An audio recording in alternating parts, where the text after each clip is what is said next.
Okay, so for those of you who don't know, Justin Baldoni is an actor on a show called It's what's the name of the show called? Does anybody know? It's something. It ends with us or some shit like that. So here's the question. It was a movie, I thought. It was a movie. Okay, so I don't know. Yeah, I think you're right. It's a movie. Justin Baldoni, an actor and director, has been linked to an organization called Diverting Hate in a controversial manner. According to recent reports, Diverting Hate, a program funded by the United States Department of Homeland Security, allegedly used Baldoni's content as part of a campaign to redirect viewers away from certain online influence.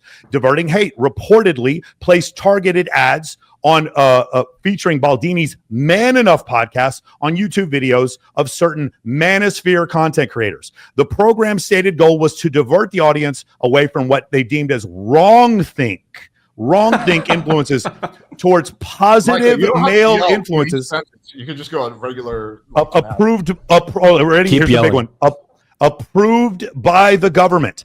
This initiative was part of a larger effort by Diverting Hate to combat what they considered online extremism and misogyny. The connection has come to light amidst separate controversies, including Baldoni. I don't want to get with this. It ends with us. And then Rollo Tomasi, he also claimed that Diverting Hate was taking away some of the stuff from his channel. Anyway, that's not what's important. Let's talk about who Justin Baldoni is. So I asked the question, what is Justin Baldoni's advice for men? Since we're buying advertisement on different people's manosphere content. And by the way, I don't mind if you want to buy ads on my manosphere content. I get more AdSense. I don't mind. Here we go. Justin Baldoni offers several pieces of advice for men when it comes to dating and relationships, focusing on redefining masculinity and embracing emotional vulnerability. I want to explain to you guys.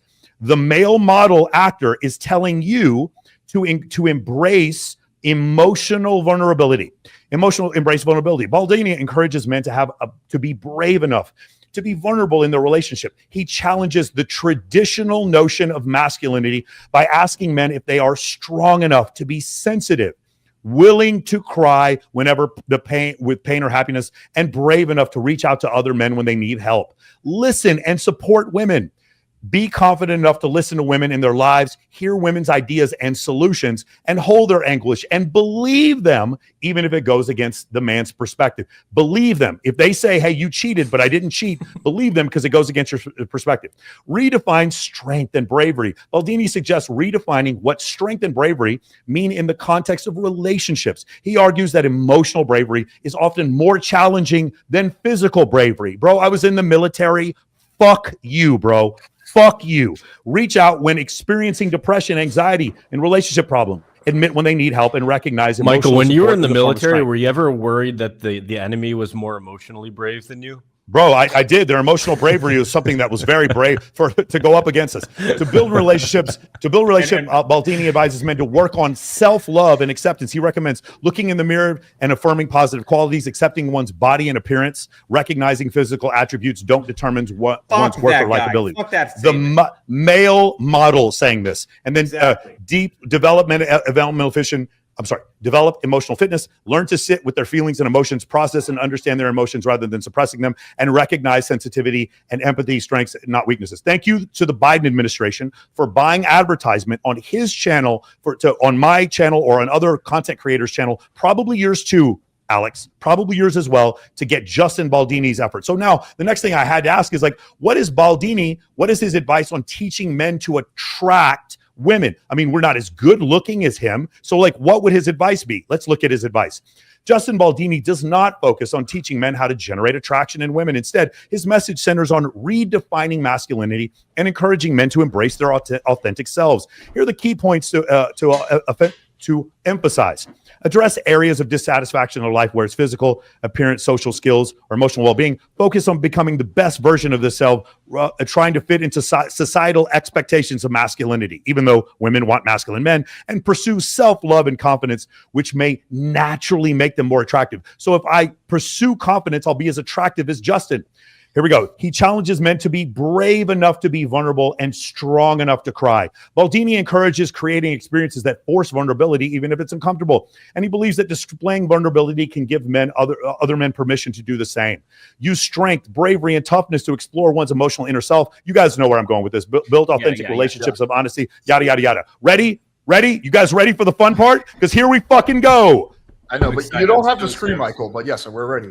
I'm going to scream a ton. Actress Blake Lively has filed a sexual harassment lawsuit against her It Ends With Us co-star and director Justin Baldoni. Thank you so much to the Biden administration for protecting women from us manosphere creators by pushing our content to this fucking retard's channel. Thank you so much.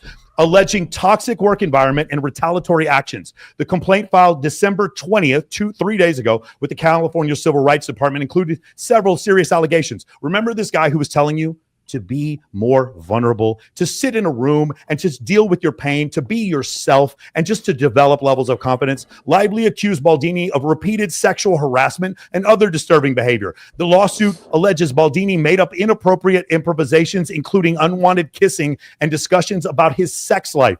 Lively claims Baldoni and the producer Jeremy Heath showed her nude videos and images of women Michael, against her will. He was a hypocrite. The complaint, no, listen, trust me, your audience wants to hear this. The complaint states that there were discussions between Baldoni and Heath alleged pornography addiction. Remember, guys, they're trying to push our channel away. We're the ones saying get off porn. This man is addicted to pornography, and the U.S. government, your tax dollars, went to pay for advertisements to take the traffic away from our channels to put to his channel. Lively alleges Baldoni made inquiries about her weight and discussed her deceased father. Hostile work environment. Bro, we can go over this. This is the biggest... I'm sorry, guys. This is the biggest closed, open, and shut case I've ever seen in my life. If you don't think that there's an actual movement to stop men from being masculine, after the American Psychological Association said that traditional masculinity is considered harmful, it's unbelievable. But here's the problem. I don't even think you need like a conspiracy for it. Like the average human body size has gone up since the 1970s. That's basically tanking testosterone. It's like the primary reason for the tank of testosterone is like the average person is put on like an extra like 70, 80, 90 pounds. And like that literally the estrogen made by that decreases their testosterone. It's literally turning there's also people that are promoting this stuff. Look, sorry, aromatase, my bad. Yeah, when I saw this, by the way, I've been following Justin Baldoni for 2 years now. He has a podcast called Man Enough. The first time I saw this podcast, I was sick to my stomach. I'm like, this needs to stop, because it was a Man Enough podcast where it was 90% women watching it. He gets on every single time. He sits in a circle with a bunch of dudes, and they all cry. They cry in every single episode. It makes me sick. And then he's talking about being man enough. And then when he tells guys to do exactly what you said, when he's a male model, this doesn't actually help them. I didn't think I could get any angrier about this until you showed me that the Department of whatever is sponsoring him and paying for his advertisements. Like, that's ridiculous. Actually, I don't know why this pisses you guys off as much. Like, this is so standard. There's a blue pill, feel good guy giving advice, and he's a hypocrite and he's full of shit. No, Alex, I'll tell you why. Alex, I'll tell you why. Because we're being told that this isn't happening. We're being told that none of this is real. We're being told. No, I get that it's happening and that ideas are part of the whole, like, the movement of making guys less masculine. But it's also like, I think there's the fact that people are so fucking fat. There's like plastics and fucking endocrine disrupting chemicals and basically everything. I agree with all that. Decreasing testosterone. Austin, you missed the part about the Department of Homeland Security paying for advertisements on manosphere content. Yes, I don't think it's good. The federal government pays for all kinds of. But you're trying to paint. You've brought up one example of something that's making men less masculine. But it's like there's a whole spectrum of things.